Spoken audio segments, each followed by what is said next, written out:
Have you ever wondered how some people seem to know when the next crash is coming? How they manage to protect their money while everyone else loses everything? Imagine being able to recognize the warning signs before a financial crisis hits, not just to avoid losses, but to take advantage of opportunities hidden inside the chaos. This is more than a story about markets. It's about how you can protect your future, grow your wealth, and understand what the world looks like in those moments right before everything changes. By the time you finish this, you'll see exactly how it happens and why it is so important for you to recognize it before anyone else does. It always starts with confidence. The economy feels unstoppable. Cities are alive with the sound of construction. New offices rise higher every month, and stock charts on screens in every cafe seem to climb endlessly upward. Everyone talks about success. Business news headlines flash words like record-breaking and historic highs. Social media fills with people showing their investment gains, their new cars, their second homes. You can almost feel the electricity in the air, the hum of optimism vibrating through every conversation. It feels safe, easy, certain. And that's exactly when the first mistake is made. The danger begins when people believe risk has disappeared. Credit becomes cheap, borrowing feels harmless, and banks start lending freely again. Applications are approved in minutes. People refinance homes, buy properties they can't afford, and invest in businesses that don't make money yet. Companies borrow heavily to grow faster, ignoring the fact that their profits can't keep up. Politicians call it progress. Economists call it expansion. But beneath the surface, the system stretches thin, a quiet tension forming in the background while the world celebrates at the front. Soon, the feeling of wealth becomes contagious. You see people in coffee shops glued to trading apps, their screens glowing bright green. Friends who never cared about investing suddenly talk about stocks and crypto.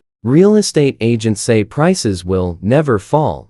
Influencers give financial advice between vacation photos. It looks like everyone's winning. But what's really happening is a slow buildup of imbalance, too much debt, too much risk, and too much confidence. History shows that this moment, the peak of collective optimism, is when the seeds of every financial crisis are planted. The first cracks are always quiet. Maybe an interest rate changes. Maybe a company misses its earnings. Maybe a small bank somewhere in the world runs out of cash. At first, no one pays attention. The headlines are small.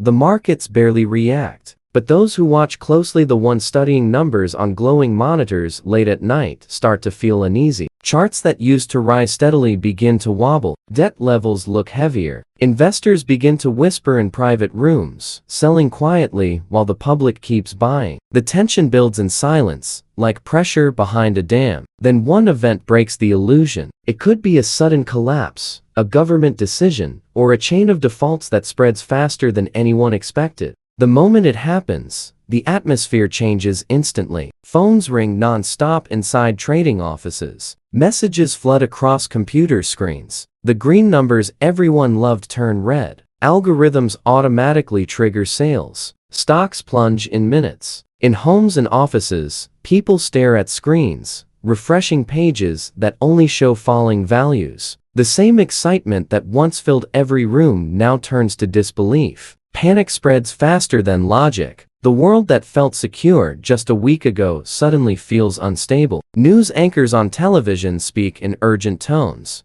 graphs behind them plunging downward. Social media explodes with fear, people posting about losses, warning others to get out. Investors sell whatever they can, trying to escape the wave. In cities, conversations shift from "how much did you make" to "how much did you lose?" The glow from computer screens lights up worried faces in the dark. Confidence evaporates faster than it ever built. The effects spread to everyday life. Businesses slow down. Construction stops. Layoffs begin quietly, but grow louder every week. Factories reduce hours. Families cut spending. Homeowners see property values drop. The streets that once felt full of opportunity now feel uncertain. Banks tighten credit. Small businesses struggle to survive, and people start saving again, not out of discipline, but out of fear. The economic machine that ran on confidence suddenly runs on hesitation. And that's when reality replaces illusion.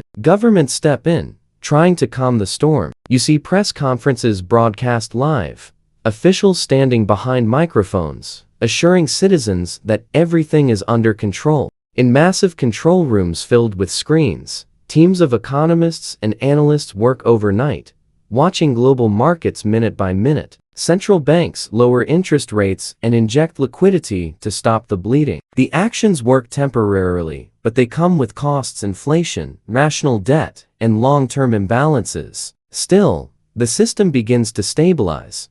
Not because it's fixed, but because panic can't last forever. After the fear comes silence, the kind of silence that feels heavy. Investors don't talk about profits anymore. Businesses focus on survival. The extravagant optimism fades. In offices, the glow of computer monitors reflects tired faces making difficult decisions. But hidden inside the silence is the beginning of recovery. Prices drop to realistic levels. The weakest companies disappear, but strong ones remain. Innovation slows, then starts again with new purpose. Investors who stayed patient begin to return, quietly buying assets, while everyone else is still afraid. History proves that every financial crisis eventually resets the system. The cycle of fear gives way to opportunity. Those who acted wisely during the panic often come out ahead. You can imagine quiet offices where new investors study data carefully, identifying value in the ashes of chaos. The morning sun shines through glass windows, reflecting on charts that show faint signs of recovery. Slowly,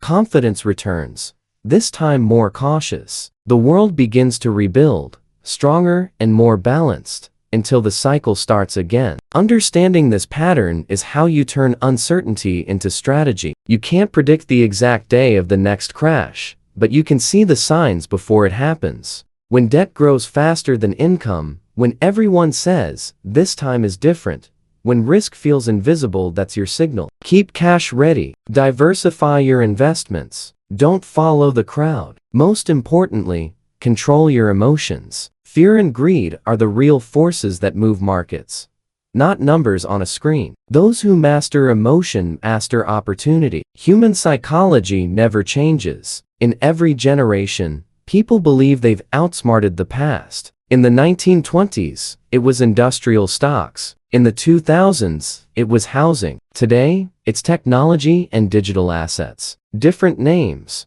same story. You can picture investors sitting in front of sleek monitors, algorithms trading at lightning speed, data centers glowing under rows of blue server lights. But behind all that technology, the same emotions drive every decision: the desire for more when things are good, and the fear of losing everything when they're not. Technology makes the cycle faster. In seconds, markets can rise or crash. Algorithms react before humans can think. Artificial intelligence models analyze tweets, headlines, and global sentiment, making instant trades. This automation creates efficiency until it creates chaos. When fear spreads, those same systems accelerate the fall, moving billions in milliseconds. The world's financial structure becomes a mirror of its technology, powerful, complex, and fragile. The government responses that follow each crash are necessary, but never perfect. Lower interest rates, stimulus checks, massive spending, they ease the pain, but also create new risks. Printing money to solve one problem often builds the foundation for the next. It's a cycle of rescue and relapse. You can see it in the faces of policymakers during press conferences, calm on the surface, but aware of what's coming next. The real lesson is personal. You can't control the global economy, but you can control your decisions. Learn how money moves. Understand how debt and inflation connect. Build an emergency fund. Don't rely on luck or timing, rely on preparation. When the world rushes to invest blindly, take a step back. When everyone panics and sells, take a breath and look for value. Crises don't destroy wealth. They transfer it from those who react emotionally to those who stay calm. Every crash eventually becomes history. Years later, people look back and say, "We should have seen it coming, but the signs were always there, they just ignored them because greed felt easier than caution." You won't make that mistake again. Next time you see the markets rise uncontrollably, the headlines glowing with optimism,